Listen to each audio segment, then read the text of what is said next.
Happy Saturday night to you. I'm meteorologist Brian James. Here's a look at weather headlines. Got a hot stretch of weather ahead of us for at least the next roughly 3-4 days or so. And then we're going to start to bring the temperatures down a little bit. By the end of the week, we're going to start at least getting back below the triple-digit mark into the upper 90s. Low storm chances primarily confined into the mountainous areas, mostly off to the east and northeast. Temperatures will trend downward, though, late in the week as we head toward next weekend. Here's a look at the allergy forecast. 9 for tomorrow, Monday and Tuesday. Maybe able to bring these down just a little bit more as we go through Monday and Tuesday. A little less wind around, not blowing as much pollen around, but still we're sneezing and wheezing our way on through the spring months, but we'll see this settle down more as we go into summer. We still have a heat advisory that's going to be in effect all the way through late Monday night, early Tuesday. We're still primarily looking at El Paso down through the lower valley and then back toward the west around Deming, Las Cruces, pretty much any of those lower terrain areas where we're going to have temperatures in excess of 105 in some of the heat index values. A little bit higher than that, 106, 107, maybe 108 in a few locations. Temperatures right now still really warm, a mix of mostly low to mid 80s, a few upper 80s, El Paso and Juarez both at 88, 80 in Deming, Cloudcroft, that's the place to be, 65 degrees right now.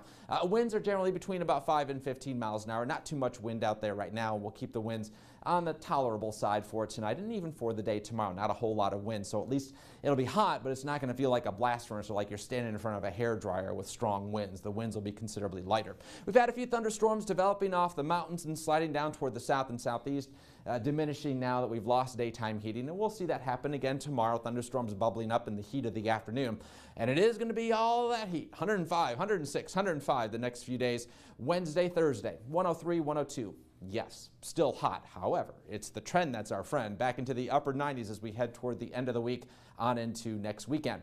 Rain chances for El Paso proper, they're going to be down near zero. The best chance for any thunderstorms will be where we kind of pool that moisture, get it pushed up into the higher terrain. That's going to be closer to the mountains, so that's going to be the best opportunity to see some of those showers and storms.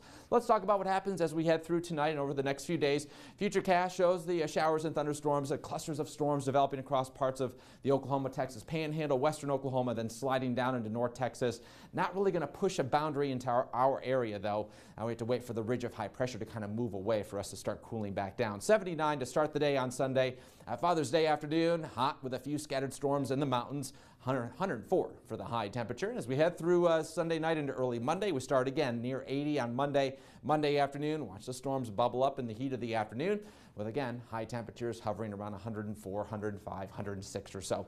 Yeah, it's going to be hot through the early part of the week, but then we do start to bring those temperatures down late in the week. Tonight, we're back down to a mix of 60s and 70s overnight tonight. El Paso and Juarez will be near 80 overnight tonight. And then tomorrow, 104, 105, 106. Yeah, it's going to be pretty common. Cool off, you want to get into the higher terrain to do so. Highs will be in the upper 90s by the time we get to the end of the weekend. Until then, it's just going to be a hot, dry stretch. All right, Brian, thank you. Kelly has your